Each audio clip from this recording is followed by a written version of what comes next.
اللہ کا تصور نہیں اور اس کی تصدیق نہیں ہے تو پھر باقی ارکان جو ہیں وہ قبول نہیں ہے۔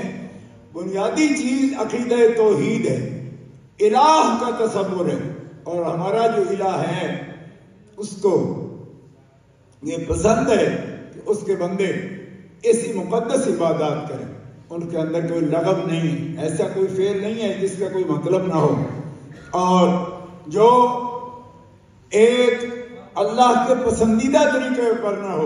نماز ہے، روزہ ہے، حج ہے، زکوٰۃ ہے، چاروں اللہ تبارک و تعالیٰ کے ہاں پسندیدہ ہیں، اور یہ عمدہ ترین عبادات ہیں، مالی بھی اور بدنی بھی، یعنی جامع عبادات ہے جس میں انسان کے بدن اور جسم کی حرکات افعال بھی شامل ہیں، اور اس کے ساتھ ساتھ اس کا مالی قربانی بھی اس کے اندر موجود ہے، بدنی قربانی بھی اس کے اندر موجود ہے۔ نماز کے اندر بدنی عبادت ہے، زکوٰۃ مالی عبادت ہے، حج مالی اور بدنی دونوں قسم کی عبادت ہے، اور روزہ بدنی عبادت ہے، مگر ہر ایک کے اندر اپنی خصوصیات ہیں۔ بنیادی طور پر طاعت اللہ تعالیٰ کے حکم کی تعمیل اس کے اندر موجود ہے، اور اس کے ساتھ جو بندہ اللہ تعالیٰ کی طرف رجوع کرتا ہے عقیدہ توحید پر کامل یقین کے ساتھ، اللہ رب العزت جل وعلا اس کو دنیا میں بھی حسنہ اچھائی بھلائی عطا فرماتا ہے، اور آخرت میں بھی اس سے بندے کو اللہ تبارک و تعالیٰ نجات عطا فرماتا ہے۔ من زحزح عن النار وادخل الجنة فقد فاز وما الحیاۃ الدنیا الا متاع الغرور۔ بندہ عبد مسلم کی کامیابی یہ ہے، بلکہ ہر انسان کی کامیابی یہ ہے، مگر کامیابی کی طرف وہ بڑھ نہیں سکتا۔ کیوں کہ من زحزح عن النار وادخل الجنہ فقد فاز، جس شخص کو دن قیامت کے یہ پروانہ مل گیا کہ تو دوزخ سے بچ گیا اور جنت میں داخل ہو سکتا ہے، تو اللہ فرماتا ہے قد فاز۔ اس وقت وہ بندہ کہہ سکتا ہے کہ اللہ کی قسم میں کامیاب ہو گیا، کہ آخرت میں ہر بے عزتی سے، ہر ہتک اور خزي سے مجھے بچا لیا گیا، اور اللہ نے اپنی رضا سے مجھے سرفراز فرما دیا ہے۔ لیکن اس کی بنیاد کیا ہے؟ کلمہ توحید، لا الہ الا اللہ۔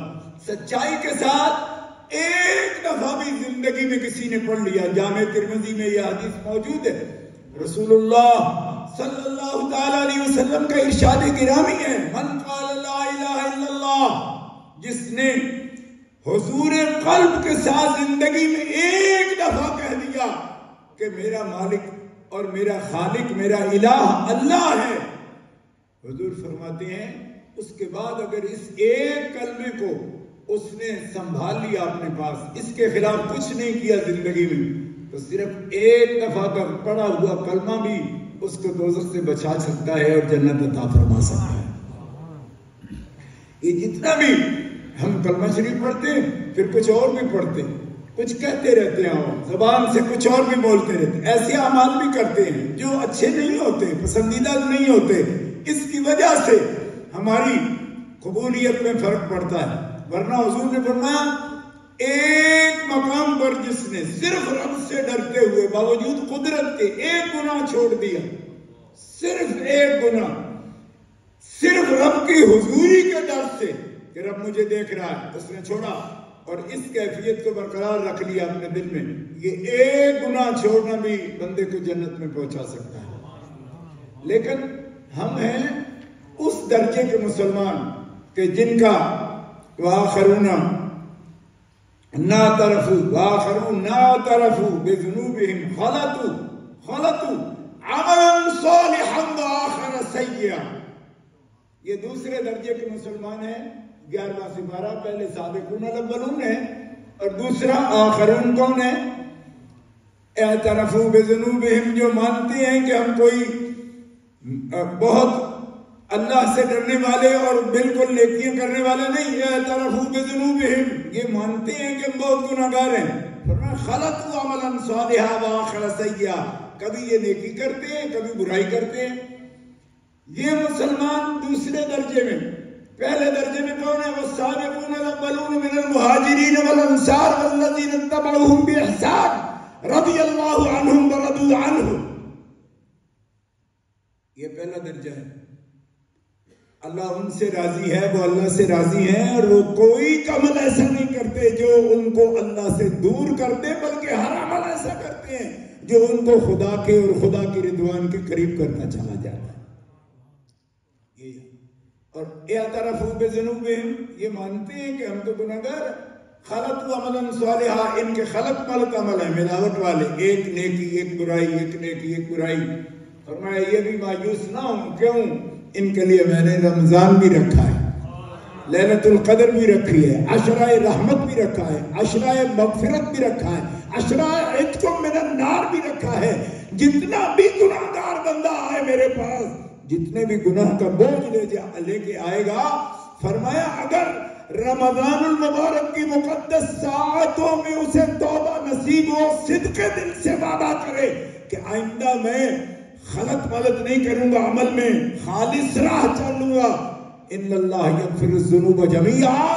رمضان کی برکتیں اور خدا کی معرفت والی مغفرت والی شان یہ ہے مغفرت ذنوب کی کہ ایسے بندے کو دھو دیتا ہے جیسے زندگی میں اس نے کوئی گناہ کیا ہی نہیں. التائبون العابدون الحامدون السائحون الراکعون الساجدون الآمرون بالمعروف والناہون عن المنکر والحافظون لحدود اللہ. اللہ کے توبہ کرنے والے بندے، روزے رکھنے والے بندے، حمد کرنے والے بندے، رکوع کرنے والے بندے، سجدے کرنے والے بندے، اور اللہ کی بارگاہ میں رو رو کر دعائیں کرنے والے اور مغفرت ذنوب کے سوال کرنے والے. فرمایا ان کو بشارت دے دو کہ جو بھی اللہ کے آگے ندامت اور شرمندگی لے کر آئے گا اس کے گناہ معاف کر دیے جائیں. اور اللہ تعالیٰ جل شانہ کو اگر عذاب دینا پسند ہوتا، یہ مفسرین لکھ رہے ہیں ما یفعل اللہ بعذابکم ان شکرتم وآمنتم. اللہ پسند کرتا کہ اس کو یہ خوشی ہوتی کہ میں بندوں کو عذاب دے رہا ہوں. ایسا ہوتا تو پھر رمضان کیوں بناتا، پھر قرآن کیوں بھیجتا، پھر رحمان اپنا نمائندہ بنا کر جناب محمد رسول اللہ کو کیوں بھیجتا. اور بھیج بھی دیا تھا تو ان کے سر پہ شفاعت کا تاج کیوں رکھتا؟ کیونکہ اس کو پسند ہوتا تو میں نے تو جلانے ہیں، میں نے مار دینے ہیں، تو کسی کو شفیع نہ بناتا. خود تاج شفاعت محمد کو پہنا دیا کہ میں غصے میں بھی ہوں تو حبیب تجھے اذن ہے، جس کے لیے تو دعا کرتا جائے گا تیرا مالک اسے بخشتا جائے گا. یہ بہانے ہیں سارے رحمت کے مومنوں. اور ہم اعترافی مسلم مجرم ہیں کہ ہم یہ کہتے ہیں، کوئی ہم سے کو پوچھ لینا تو کوئی سیارہ نیک ہوگا جو کہ الحمدللہ میں نے کبھی کوئی جرم نہیں کیا جی. لیکن ہر بندہ معترف ہوگا کہ مجھ سے کچھ نہ کچھ خطا ہو جاتی. میں ایسا نہیں ہوں کہ یہ رب کے سامنے کلیم کر سکوں کہ لا میری بخشش. کیوں؟ تو میں نے تو تیری نماز بھی ساری پوری، روزے بھی سارے رکھے، حج بھی سارے کیے، زکاتیں بھی ساری دی، کوئی جھوٹ نہیں بولا، کبھی ہرس نہیں رکھی، کسی کی غیبت نہیں کی. ایسا تو بندہ فرشتہ صفت ہو جاتا ہے. لیکن حضور فرماتے ہیں مجھے رب نے ایسا ہی معصوم بنایا، مگر میں پھر بھی اپنی عبادات کو رب کی بارگاہ میں حوالہ نہیں بناتا. میں محمد بھی کہتا ہوں مجھے بھی اس کے فضل کی ضرورت ہے. اور اے امتیوں تم بھی اس کے فضل کا سوال کیا کرو. اس سے کبھی عادل کی بات نہ کرو کہ ہماری اجرت دے، ہماری عبادتوں کا بدل دے، یہ کبھی نہ بولنا. کیوں؟ اس لیے کہ عبادات بھی اس کی توفیق سے ہیں. اور فرمایا حضور نے یا رسول اللہ، صحابہ نے عرض کیا یا رسول اللہ آپ تو ضرور کہہ سکتے ہیں کہ معصوم ہے.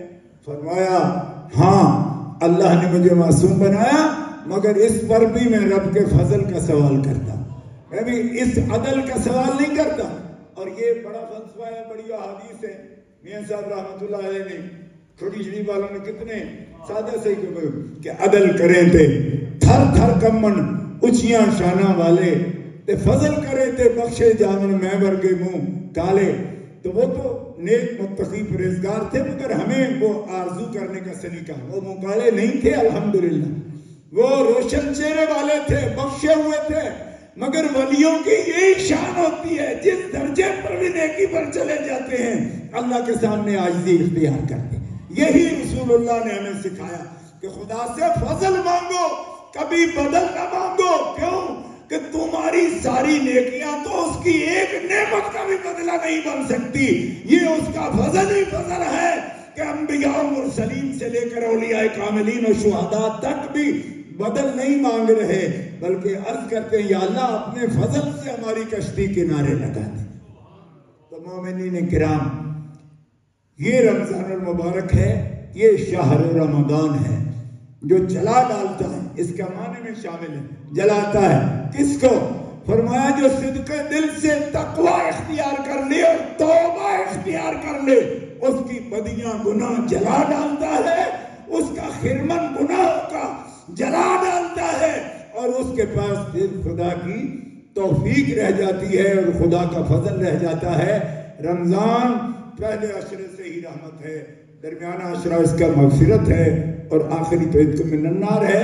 اور مالک کتنا پیار کرتا ہے اس سے. آخری حدیث پاک ایک صدر کی عرض کرتا ہوں. حضور فرماتے ہیں واللہ، اللہ کی قسم، لخلوف فم الصائم اطیب عند اللہ من ریح المسک. روزہ اور روزے دار سے، روزہ رکھنے والے سے اللہ کتنی محبت فرماتا ہے کہ روزے دار خالی معدہ ہونے کی وجہ سے اس کے منہ سے ایک بو اثر اور اثر سے کچھ پہلے پیدا ہو جاتی ہے کہ معدے کے اندر سوائے ہوا کے کچھ نہیں، تو اس کی بو اس کے منہ سے ظاہر ہوگی. فرمایا خلوف فم الصائم، روزے دار کے منہ کی جو بو ہے، اللہ کو روزے سے اتنی محبت ہے کہ روزے دار کے منہ سے خالی معدے کی جو بو آتی ہے، اللہ فرماتا اطیب عند اللہ من ریح المسک، کستوری کی خوشبو سے زیادہ اللہ کو روزے دار کے منہ کی بو پسند ہے. اس پر محدثین کرام نے بڑی تقریریں کی، وقت نہیں،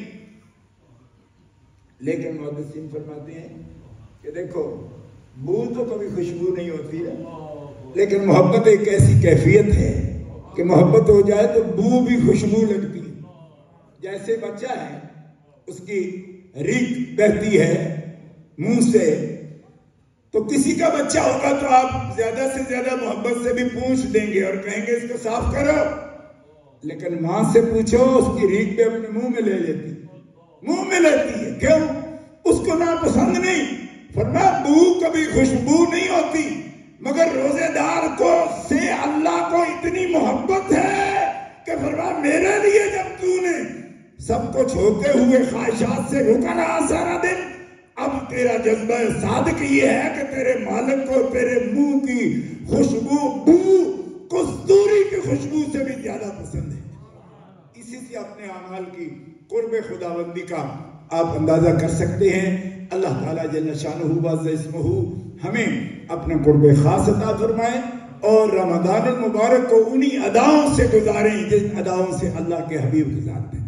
آخر دعوانا حضرات محترم